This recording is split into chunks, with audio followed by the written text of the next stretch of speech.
The man who stopped the 2008 financial crisis from destroying the global economy is scared.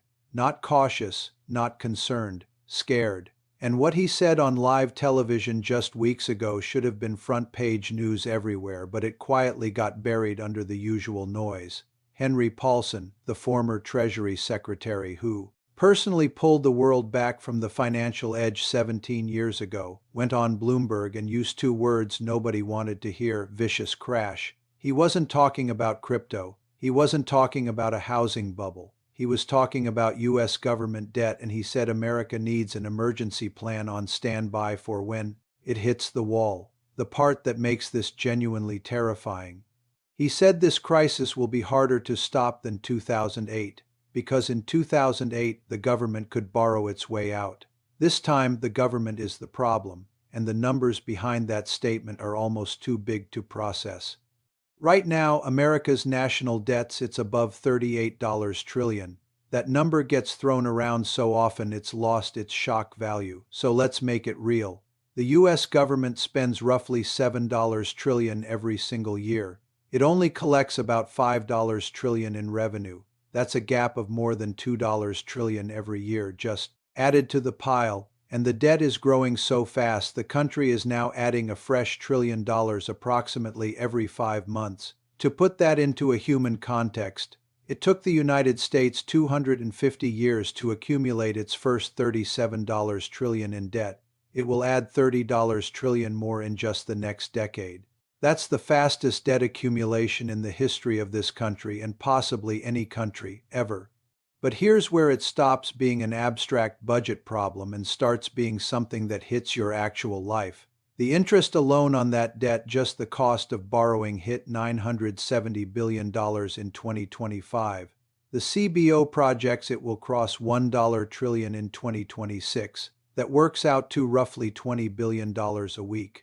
Every week, just in interest payments. And that number has already surpassed what the United States spends on its entire military.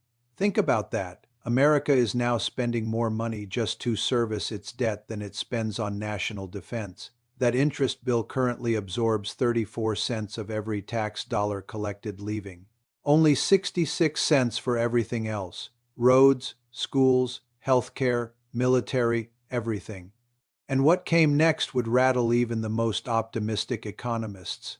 On May 16, 2025, Moody's Investors Service did something it had not done in over a century.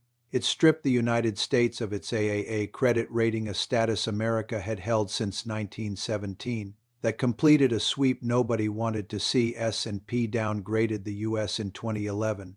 Fitch followed in 2023. Now, Moody's has joined them. For the first time in history, not a single major credit rating agency considers the United States a risk-free borrower. Moody's didn't mince words in its announcement.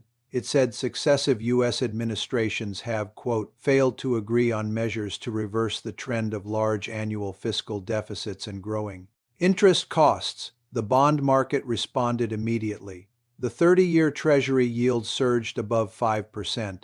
The 10-year topped 4.5%. And when bond yields go up, everything tied to them goes up with it. Mortgage rates, car loans, credit cards, business loans.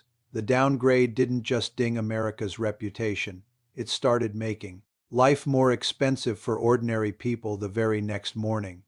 Nobody saw what was coming next from Washington. In July 2025, the One Big Beautiful Bill was signed into law. Despite its name, the Congressional Budget Office estimated it would add $3 trillion to the deficit over 10 years and as much as $5.5 trillion if its temporary provisions are made permanent. The Budget Lab at Yale ran the long-term numbers and found that, by 2054, because of this single piece of legislation, the U.S. economy will be nearly 3% smaller than it would have been otherwise, and the debt-to-GDP ratio will hit 183%. For comparison, Greece, which triggered a full sovereign debt crisis, peaked at around 180%. The bill also pushed the projected insolvency date of the Social Security Trust Fund to 2032. When that trust fund runs dry, federal law mandates automatic benefit cuts. The CRF estimates those cuts would hit 28% across the board, affecting tens of millions of retirees with almost no warning. But the domestic picture is only half the story. While all of this was unfolding inside America, something quietly alarming was happening outside it. China has been cutting its U.S. Treasury holdings for years from over $1.1 trillion in 2021 down to roughly $730 billion, the lowest level since 2008. In early 2026, Chinese regulators privately urged their banks to reduce exposure to U.S. government debt even further.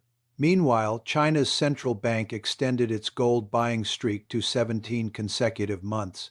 They are not buying treasuries, they are buying gold. Japan, still the single largest foreign holder of U.S. debts, owed more than $30 billion in American bonds in just the first quarter of 2026, and a broader trend is emerging across the BRIC nations, a quiet, deliberate retreat from the treasury market. The concern is straightforward. If foreign buyers step back and the U.S. still needs to borrow trillions, there's only one buyer left who can absorb that demand at scale: the Federal Reserve. And the Fed buying its own government's debt by printing new money has a name. It's called monetization, and it ends in inflation that erodes everything you've saved. So what's the way out? Technically, there are three options: cut spending, raise taxes, or inflate the debt away by printing money. Every single one of those paths is either politically toxic, economically painful, or both. A bipartisan three-solution capping annual deficits at 3% of GDP has been floated by figures including Dalio and Treasury Secretary Scott Bessent, but the one big beautiful bill moved the country in the exact opposite direction, which tells you something about the political will available to actually solve this.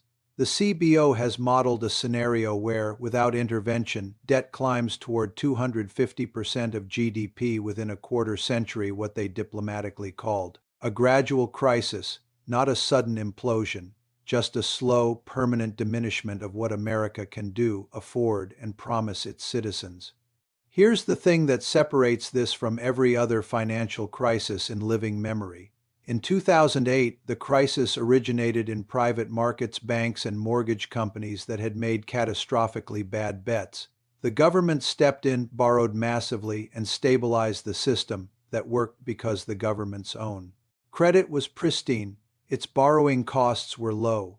The world still trusted the dollar unconditionally. None of those conditions exist today. The credit rating is gone, borrowing costs are climbing, foreign buyers are retreating, and the big beautiful bill just added trillions more to the pile. There is no entity on earth large enough to bail out the United States government. That's not pessimism, it's arithmetic. What you're watching right now isn't a single event. It's a slow-motion reckoning that has been building for decades, enabled by every administration, accelerated by every crisis response, and now approaching a threshold where the cost of doing nothing and the cost of doing something are converging on the same terrible answer. The generation that will pay the steepest price for these choices hasn't finished school yet, and the decisions that seal their fate are being made right now, in budget rooms and legislative chambers, with almost no urgency and almost no accountability. If this opened your eyes to something most financial news glosses over, consider sharing it, because understanding where this is headed is the first step to preparing for it, and that conversation is one worth having before the markets force it.